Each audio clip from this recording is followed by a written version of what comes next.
Good evening, everyone. Thank you for joining Gwinnett County Public Library for our Meet the Author program featuring author Tara Teaspoon. My name is Miriam Mayer, and I am an adult services specialist for the library. Tonight, we have the pleasure of speaking with cookbook author Tara Teaspoon, where she will discuss her new book, Delicious Gatherings, with our moderator, Merwin Chambers, the Friends of the Library Treasurer, and cookbook enthusiast. Now I would like to introduce our author for tonight. Tara Teaspoon has spent more than 20 years in the food publishing industry, creating recipes and articles and food styling for various magazines, books, television, and advertising. Her first cookbook was Live Life Deliciously. Most recently, she has been the food and entertaining director of Ladies' Home Journal magazine. Prior to working at the Journal, Tara was a food editor at Martha Stewart Living, Kids, and Weddings magazines. She has appeared on the Martha Stewart television show, The Today Show, and on the Food Network as a show judge and contestant. To learn more about Tara, please visit her website at tarateaspoon.com. Please welcome Tara Teaspoon and Merwin Chambers. Thank you so much. Good evening, Tara, and thanks everyone who is tuning in tonight. And we're going to start with Tara talking about her book and the reason she wrote it, and tell us a little bit about the book. This is a copy of the front of the book. Thanks, Merwin. So yes, it's a follow-up to Live Life Deliciously. And this book, if you know Live Life Deliciously, it was recipes for busy weeknights and leisurely weekends, which means it was a mix of simple dinners to change up your weeknight routine with your family, or maybe some projects or special menus and foods to make on the weekend. So the second book I approached a little bit differently. It didn't need to be a collection of all my favorite recipes and everything I thought we all should be making. And my publisher said, hey, we'd really love to see some holiday and entertaining meals, because I do a lot of that on my blog and in my past career. And I didn't want to niche down to holiday meals. So I kind of said, okay, how do I implement that? And then I started to ask friends and family, what should I put in this cookbook? What would you like to see? And one of the biggest influences was my older brother. And he said, just tell me what to cook for a dinner. He said, I don't want to think about what goes with the main dish and what sides I have to make and what all goes together. He said, just tell me what to make and I'll make it. And I heard similar feedback from so many people, is just putting together a menu, creating that whole plan is sometimes a little bit much. So the whole first chapter of Delicious Gatherings is 5 menus that you don't have to think about if you don't want to. There's one for Sunday dinner, there's one for Thanksgiving, a taco party, a grilling party for summer. And those are really just kind of that introduction to the book and something that you can take and make exactly, or input your own favorites into that menu or with those main dishes. So that really started the book out and was the impetus for how Delicious Gatherings came together. And then obviously we'll talk about a little bit more, but there's lots of good stuff in all of the chapters. This book was written at a difficult period with the pandemic going on. Did COVID change this book while you were in the process of preparing it? It didn't change it as much as it just made me worry. I was putting out an entertaining book and a book about gathering together while we were being asked to not gather together. And so I was very nervous that I didn't know how long that would last. I didn't know how long the country in general would be feeling like they needed to distance themselves from family and friends, or to have, small gatherings. And so my idea is, with Delicious Gatherings, it could be a gathering of 2 or 4 people, or your little family, or a group of your family and friends. And luckily, when it came out this fall, people were ready, people were gathering. people were excited to cook for each other again. And so it kind of landed at a really good time after that nerve-wracking pandemic. It a lot of what we see, or I guess a lot of what I've seen in the press lately and people talking about is entertaining being less formal. A lot of people don't get out the good china anymore. They'll call a bunch of friends over. Maybe everybody will bring something, and they may sit on the floor and just talk. And it was there consideration given to less formality in putting these menus together? Yes, I think that has been an up and coming trend for quite a few years, a handful of years where, as wonderful as it is to, have grandma's china or put together a Martha Stewart worthy gathering, it's not realistic. It's hard. It's a lot of work. And I think things have changed. People are looking to get together, but like you said, not in that formal way. And so that is considered. And I wanted to give a little bit of everything. So while the images and the pictures are very aspirational or inspirational, however you want to take it, with beautiful place settings and dishes that my prop stylist gathered and that we put into the book, you may be serving it on paper plates. You may be taking it to a party in a Pyrex dish.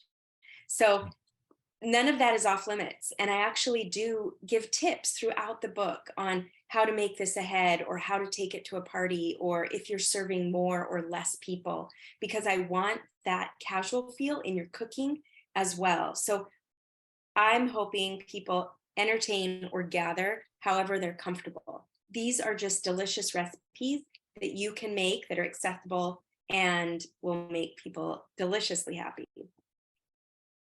I've read through the menus that you planned for us, and other than those menus, there's a lot of individual recipes in the book. Can you give those of us who like to start off planning our own combinations, can you give us some tips about menu planning? Yes, absolutely. So if you have the book in front of you, or if you don't, there is a picture index, which is very exciting. It's at the back of the book.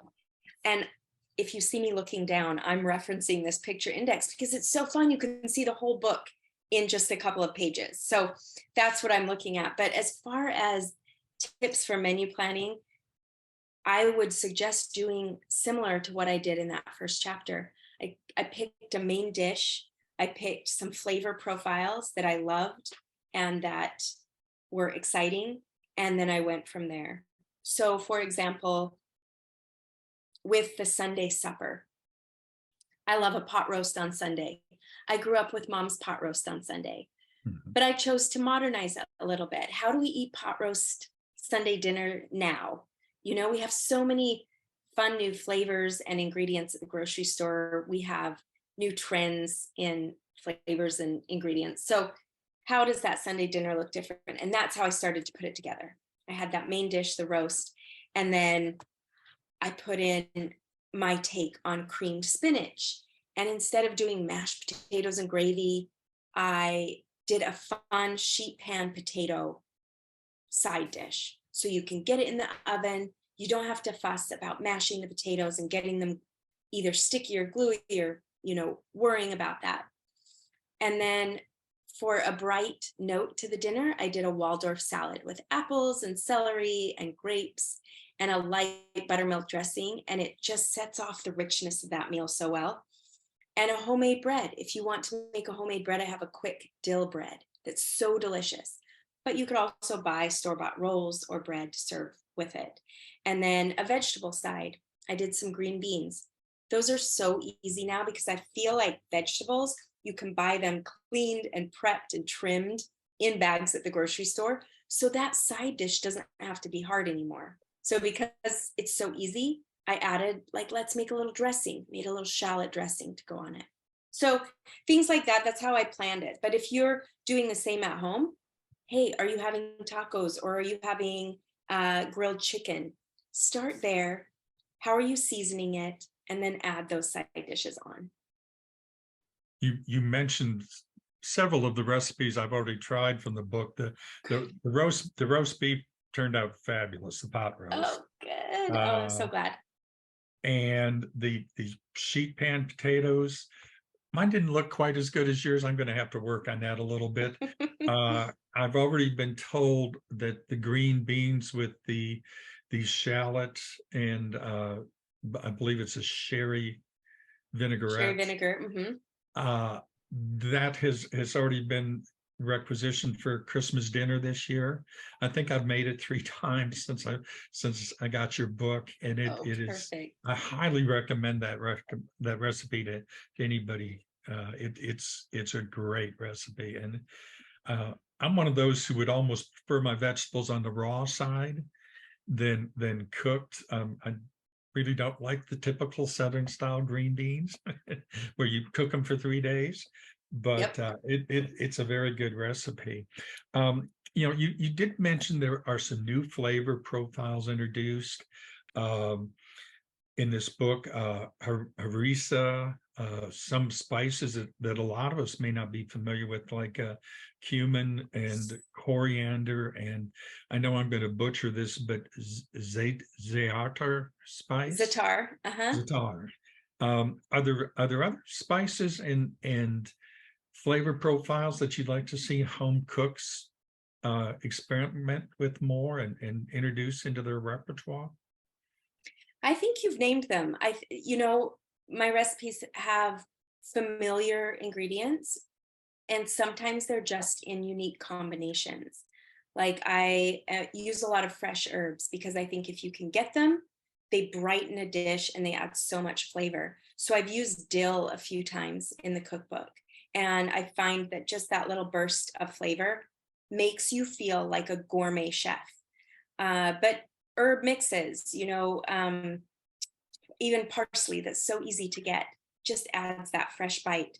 But sumac and harissa and za'atar, as you mentioned, are now so accessible. You can get za'atar, which is a spice mixture with sesame seeds and oregano and fenugreek, at the grocery store now. You used to have to go to a specialty market. So look for that at your local store. And it's a great way to bring that earthy spiciness of the Middle East to your dinners. You can sprinkle it on your hummus, dip your bread in it, put it on your vegetables like I did.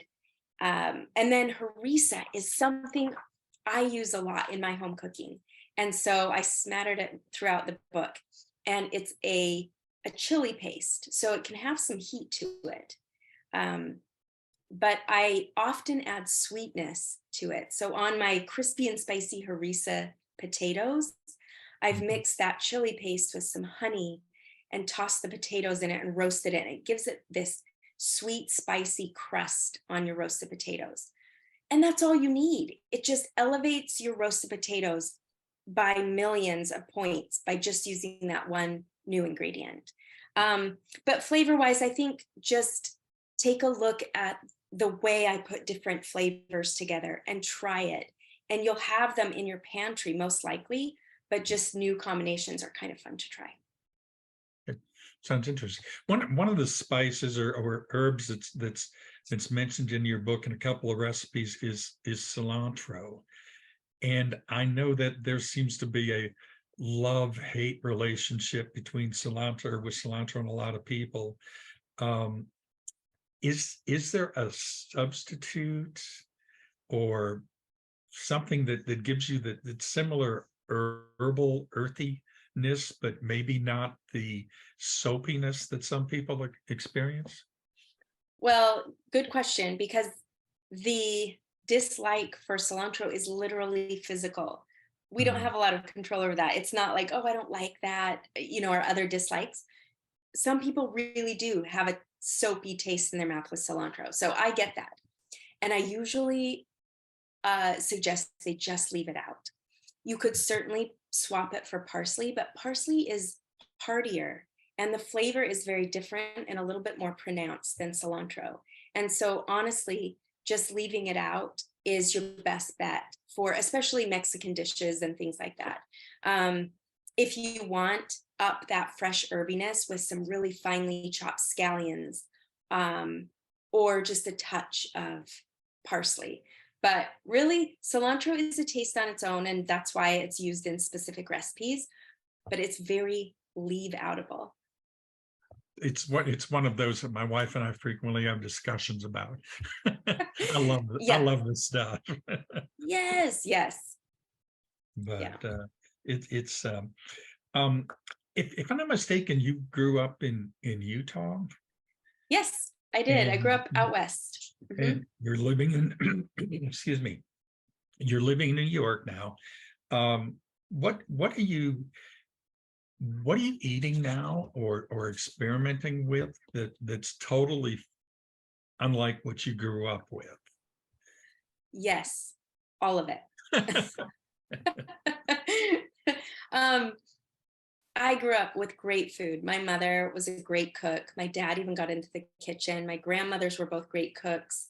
And food was delicious growing up. It was very straightforward. It was classic sort of Midwestern cooking. We had casseroles, we had roast chicken, we had turkey dinners on Thanksgiving with I mean, really as a family growing up, there were frozen vegetables cooked in the microwave with butter on them.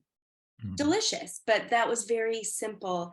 And my mother always put together beautifully prepared meals. We always had a main dish and side dishes and often a dessert in the middle of the week. And so I grew up with really great sort of meat and potatoes. We had fish, we had all sorts of things. But I think as I started a career in food, I quickly just started to reach a little further and try new ingredients. And I was introduced to a lot of new flavors and ingredients. But in New York, the accessibility is key. I mean, over the last 20 years or so, the coast, New York and San Francisco are often the cities to get new ingredients and to try new ingredients first. Mhm. And so I wouldn't say that nowadays I'm experimenting or trying anything different. I think it's really just what I said. I'm combining them different. I'm saying, hey, we love feta. We know what feta cheese tastes like. Maybe we didn't eat it growing up, but how can I use it differently? I love it in a salad, but I put it in my spinach and artichoke tart that's on the cover. I put it in a yogurt dip for my roasted carrots. So just using ingredients a little bit differently than we might have been introduced to them is kind of fun. And that's what I like to do. No, I think I grew up with a similar range of flavors in Minnesota, typical Midwest, meat and potatoes and vegetable. And a lot of times we did have dessert during the week. And then I moved down south. And it seems like Southern cooking is a whole category unto itself. Yes. And then you throw New Orleans into it, but you don't Yeah, what see are they many- doing down there? I don't know. you don't see books written about Midwestern cooking like you do say about Southern cooking. And It's true. It's unique and it's fun to try new things. And I think those Southern cookbooks reach a whole nation that hasn't been able to experience those tastes. yeah, maybe we can keep the collard greens down here. I'm not real fond of them, but I don't know. I don't know how that would go over in Minnesota. So, but it sounds like you grew up eating quite a lot like I did growing up, and mothers that were good, down to earth, good cooks. Maybe they didn't use the same seasoning. I'm not sure my mother had cumin or coriander in the house. It's pretty much um, salt and pepper, and of course the requisite liver and onions once a month seemed to be a standard in the Yeah, I Midwest. didn't have that. So, but I will tell you in my first book and this book, I have to say, I have tweaked and updated some childhood favorites, and it's things that my family loves to eat. And so I have to give those, home cooked menus and meals credit because they do stand the test of time sometimes. are there foods or ingredients from the past that you think maybe we should forget about? Oh, that's a good question. Canned mushrooms, um, plain black olives from a can. Let's see what else. I can't think of anything because I was going to say iceberg lettuce, but I kind of like iceberg lettuce. So, It was the only kind we had in Minnesota. mhm, mhm. So Yep. So I can't think of anything. Let's keep it all going. Let's eat it all. okay, on the other side of that question, then, are there foods that we ate in the past that you think we need to bring back more to the forefront nowadays? Mm. um, just because I grew up with a lot of it in my childhood, Jello. Jello could really make a comeback. um, no, in all seriousness, let's see. I think honestly, I don't want to, take anything away from our food experience. I love having that mix, and um, I think it's funny to watch the availability of different produce. I think we've lost things just because of demand, and we can't bring them back. There's certain apple varieties and vegetable varieties that there just isn't a demand for. So isn't it funny that Brussels sprouts, we probably all had them as a kid, boiled with maybe some butter on them, but now they're very popular, and the farms have to fill their fields with Brussels sprouts. So it ebbs and flows, and I probably wouldn't say to get rid of or bring anything back necessarily. Just kind of you use it all, use what's available to you, and fresh. It's Yeah. Yeah. um, do you get a lot of, I don't know if you do, or if you're doing live book tours or live book signings, but do you get a chance to interact a lot with home cooks? I was lucky and I did get to do some in-person book tour events this fall. But the beauty of social media is that my followers and people that make my recipes can interact. We can interact all the time. So Mhm. I do have chats with people on email and messaging on social media, and it's really fun. They'll ask me, "Hey, I'm making this of yours, but I don't know what to serve with it," or "I don't have this ingredient. Is there a substitute?"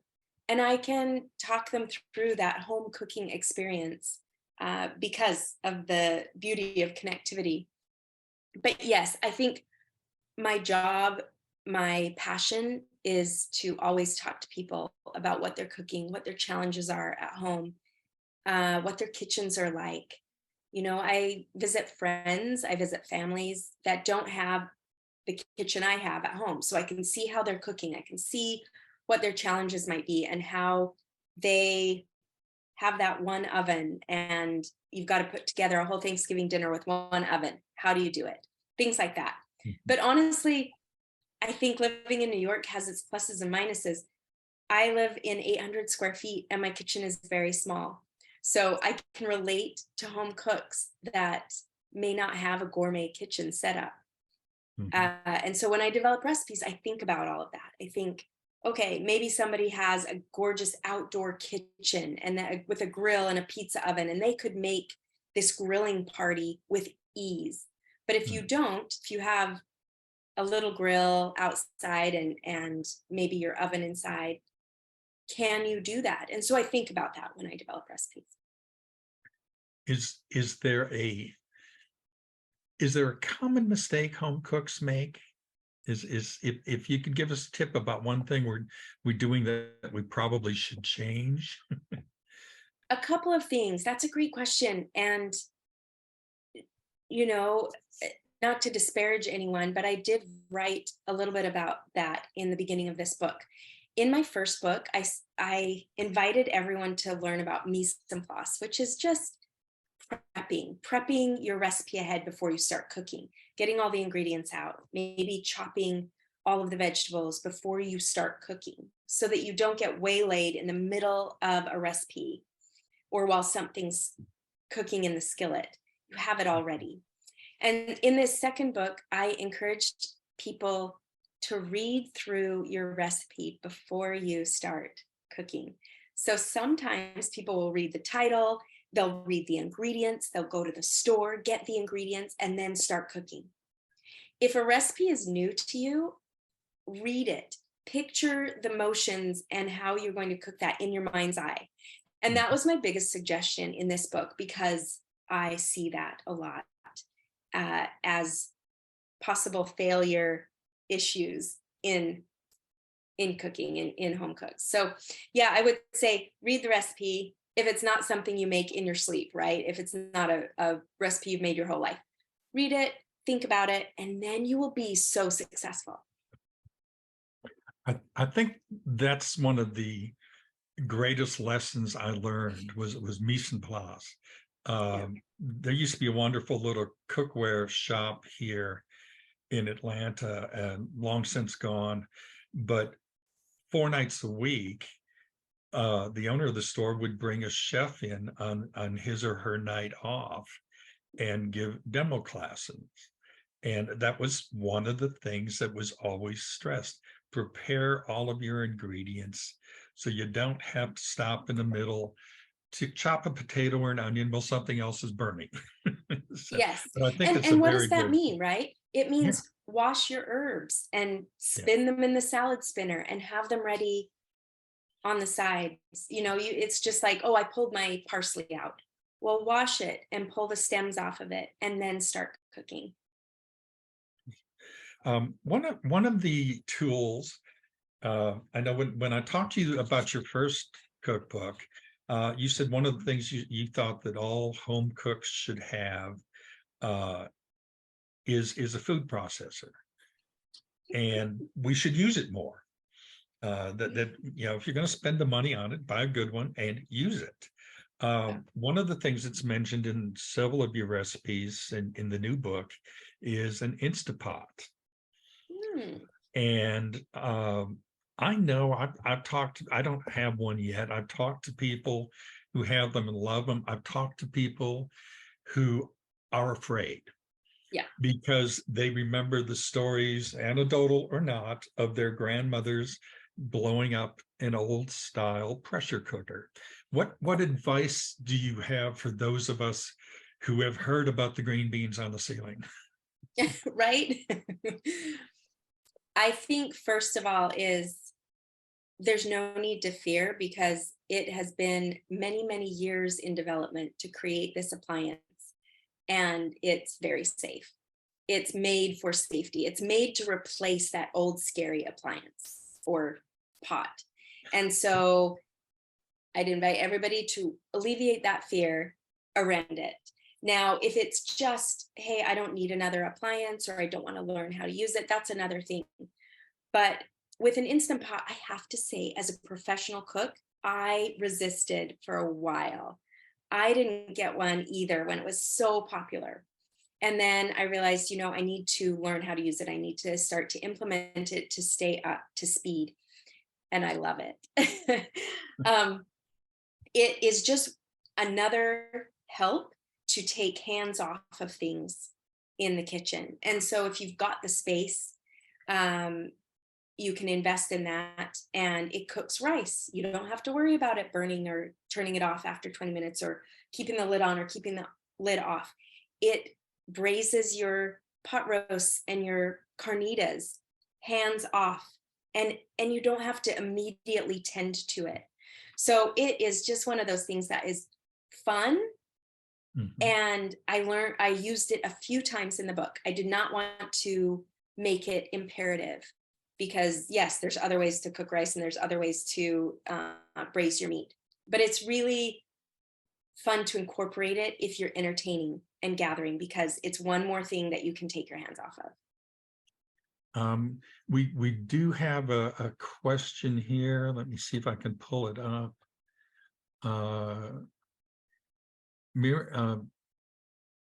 Miriam, are you still listening? I can't read the question on my screen. It was a question about Instapot versus air fryers, I think. Yes. This is from Leticia. How do you feel about using an air fryer? Okay.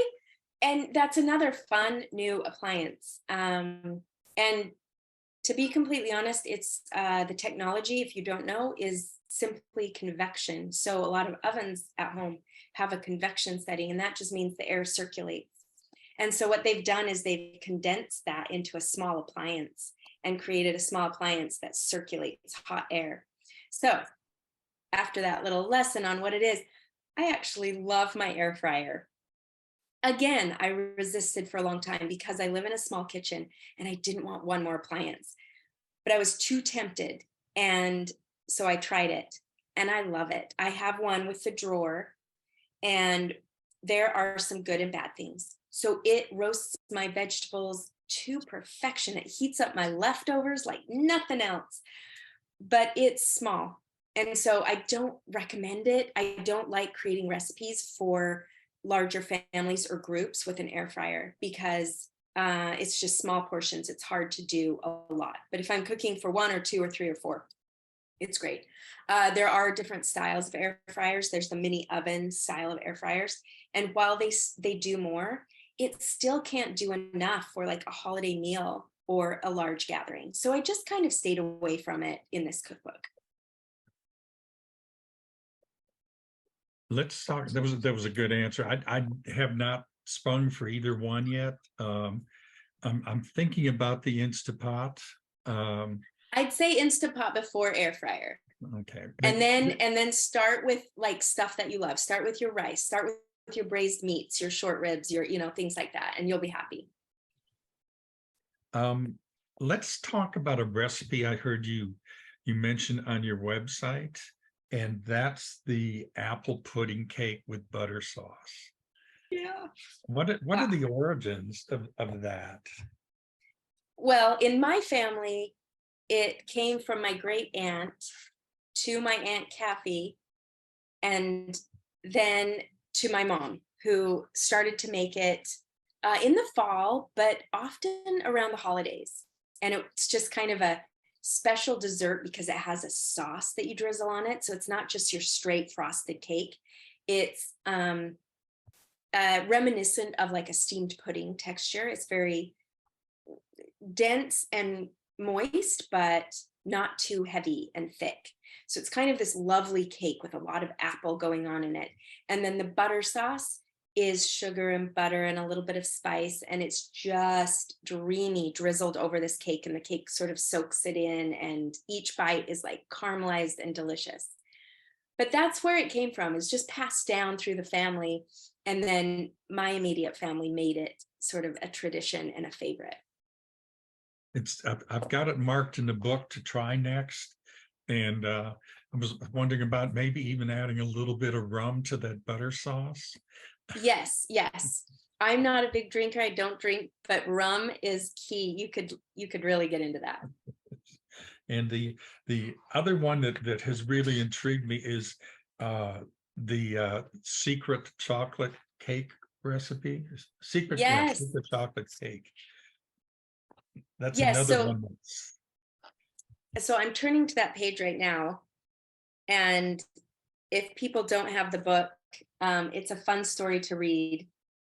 I wrote the story of why it's secret in the book. And to paraphrase, should I kind of paraphrase the story? Is that a good time to do it? Certainly. Okay.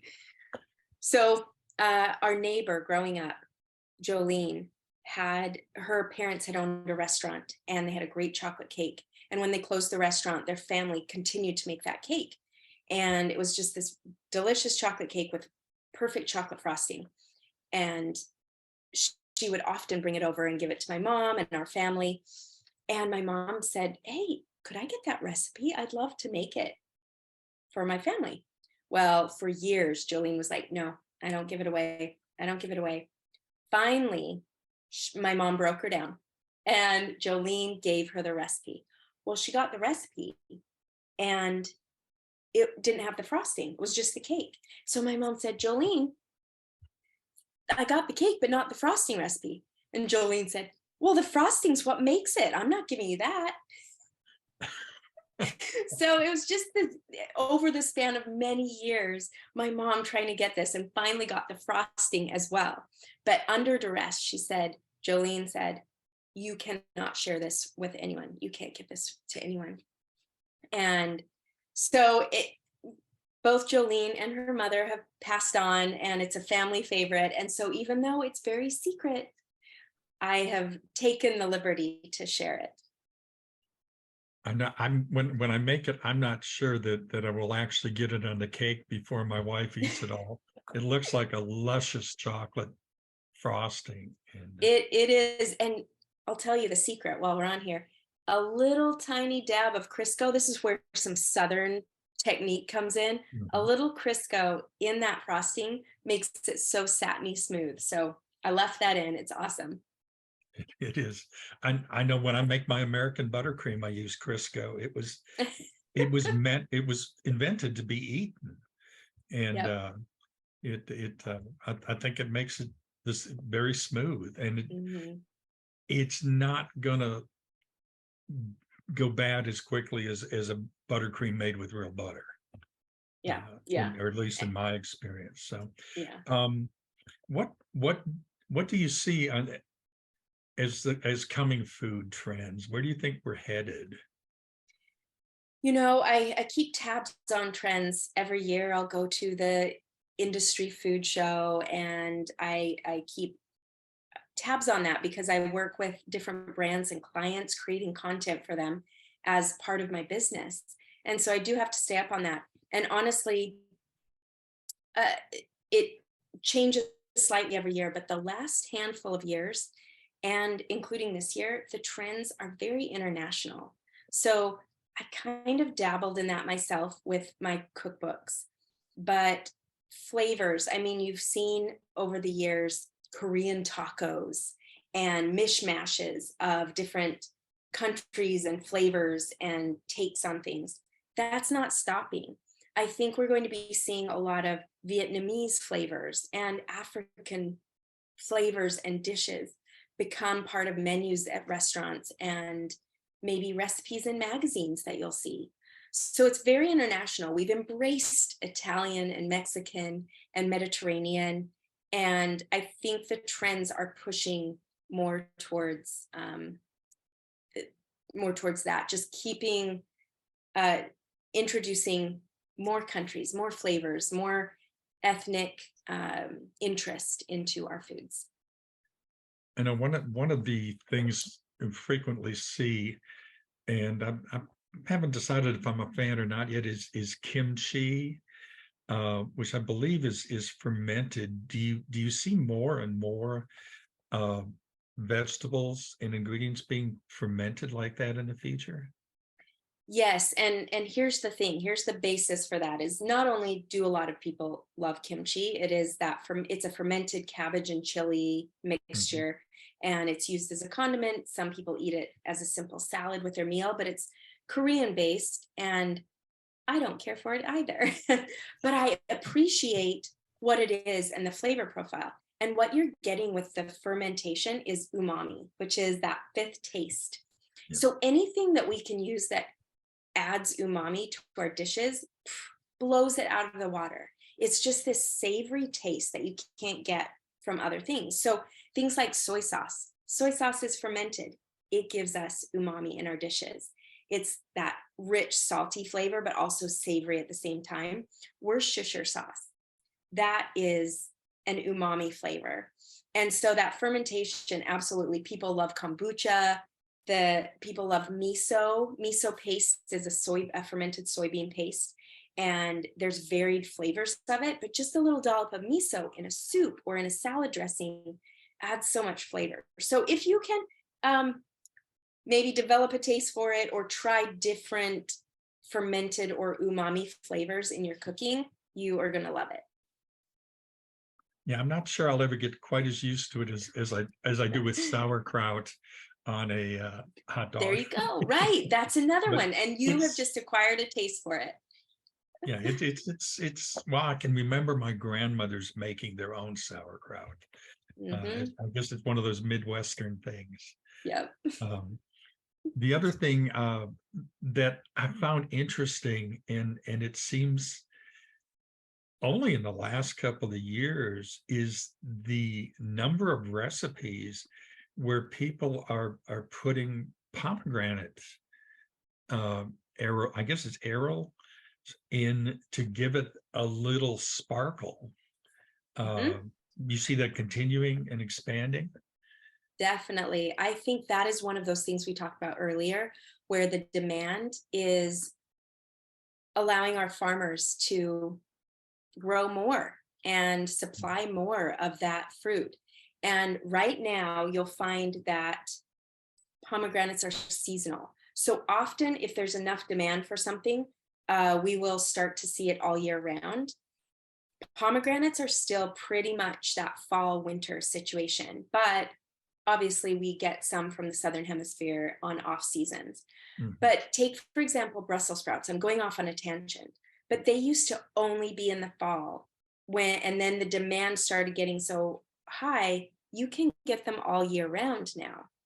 And so different supplies, different ways of growing them, greenhouses, etc. But pomegranates, you're right. I think that's one that we will see more and more.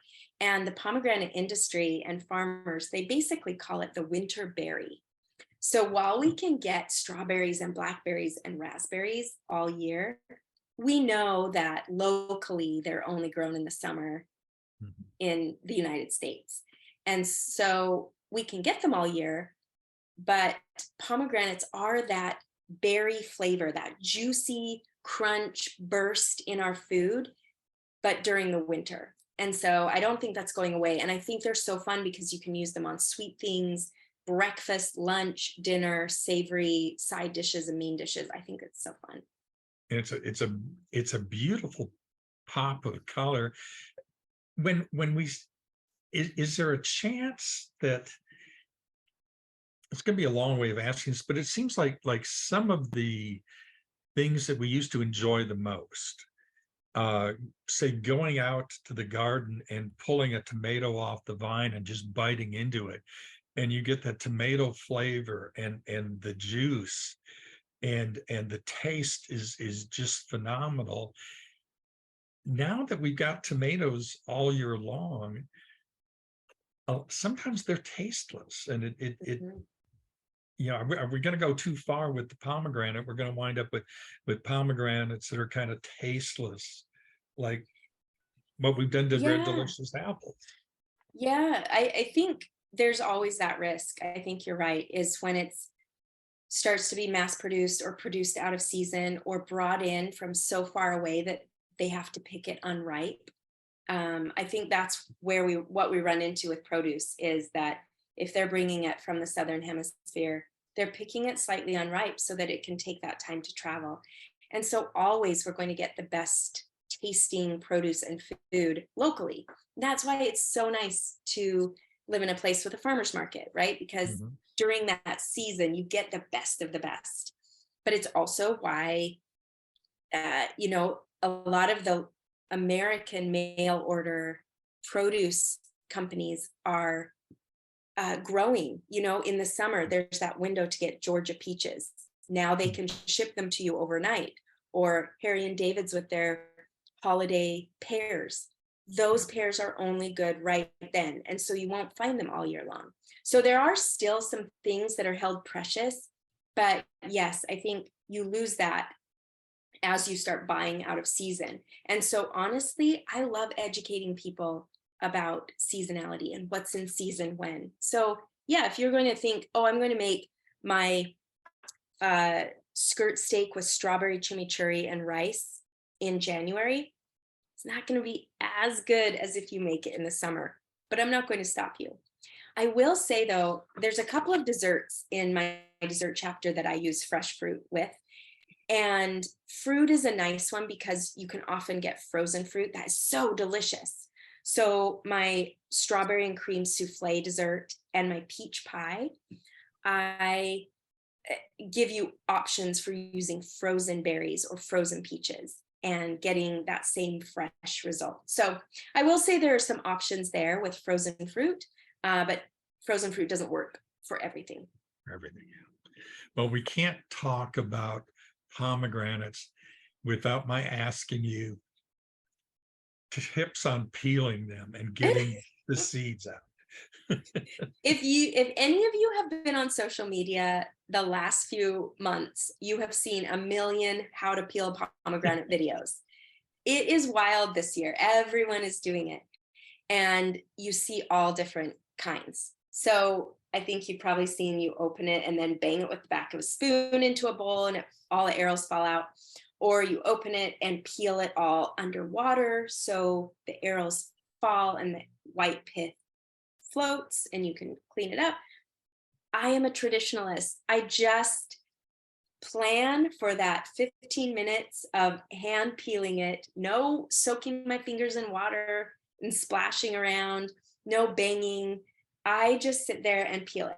But there is a tip. I cut off the top and then I do follow those veins down the side and break it into either quarters or sixths.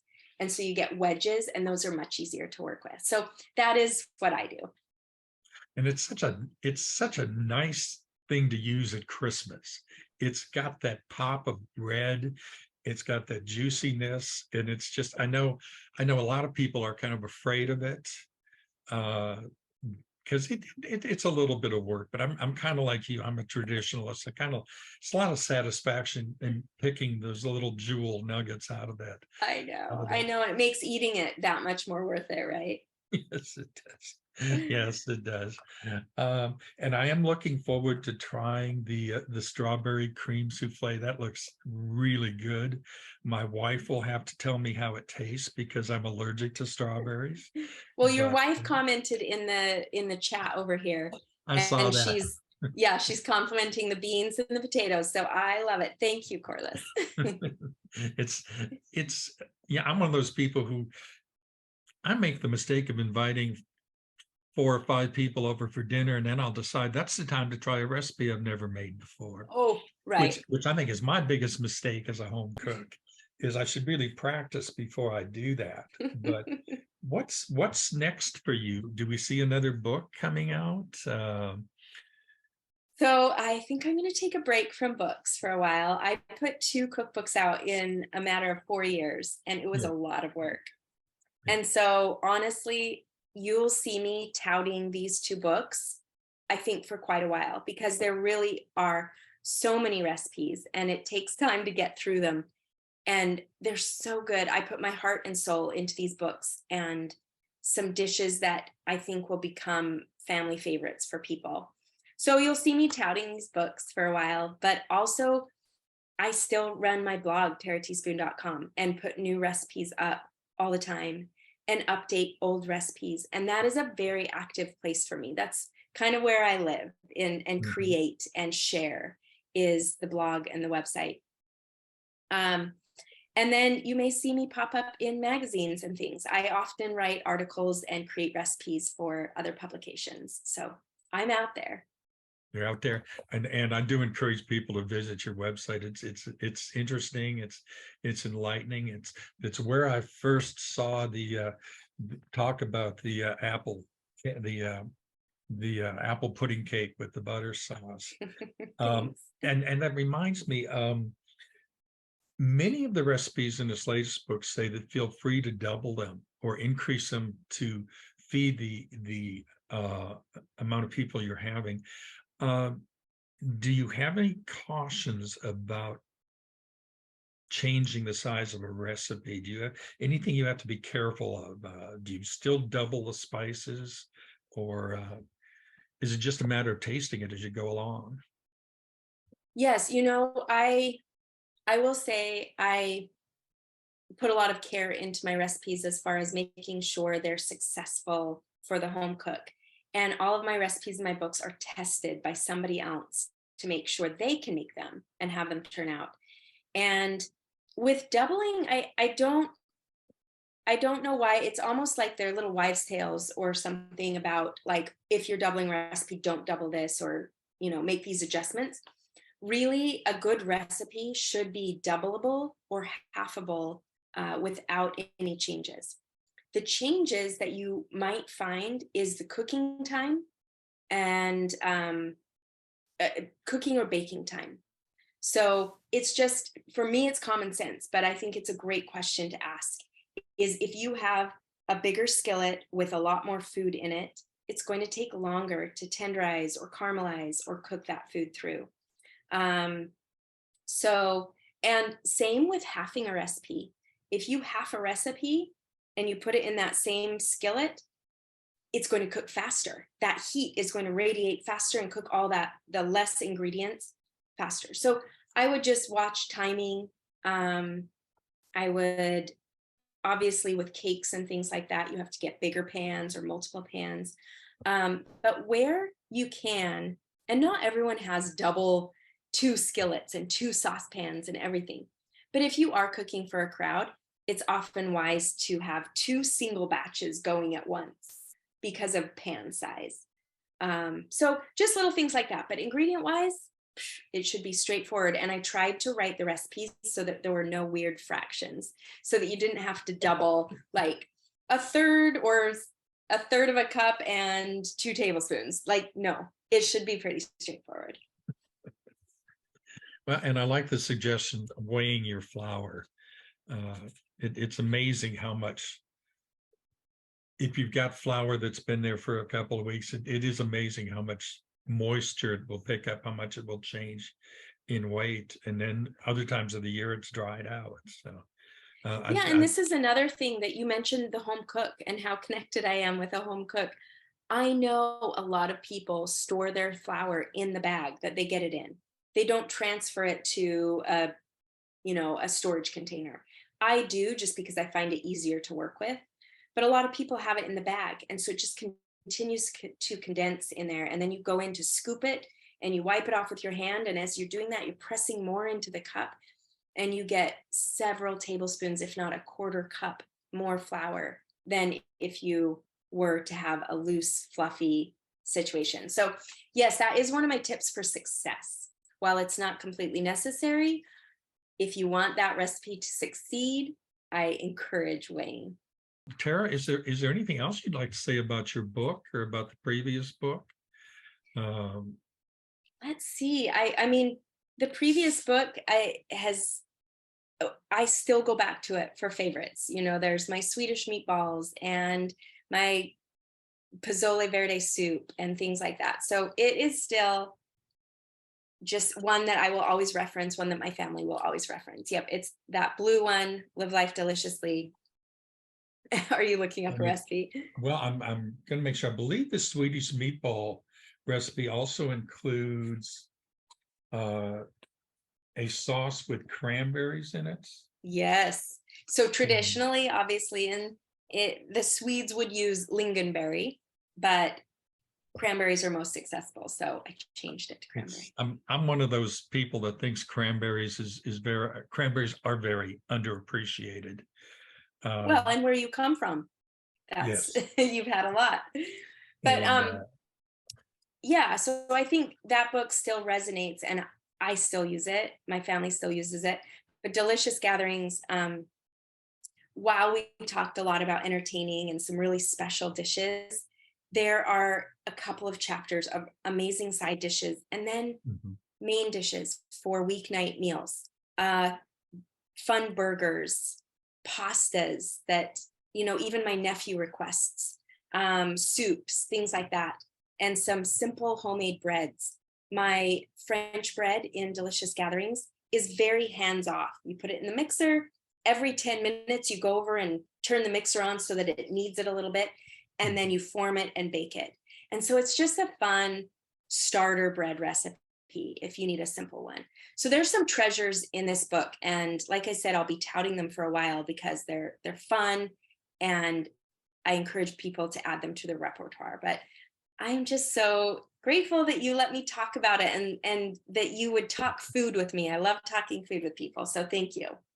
Well, and you mentioned bread, and I guess that's one thing I wish more home cooks would try. A lot of people are afraid of yeast, but I'll tell you what, there's nothing more satisfying and nothing that makes the house smell better than pulling a freshly baked loaf out of the oven.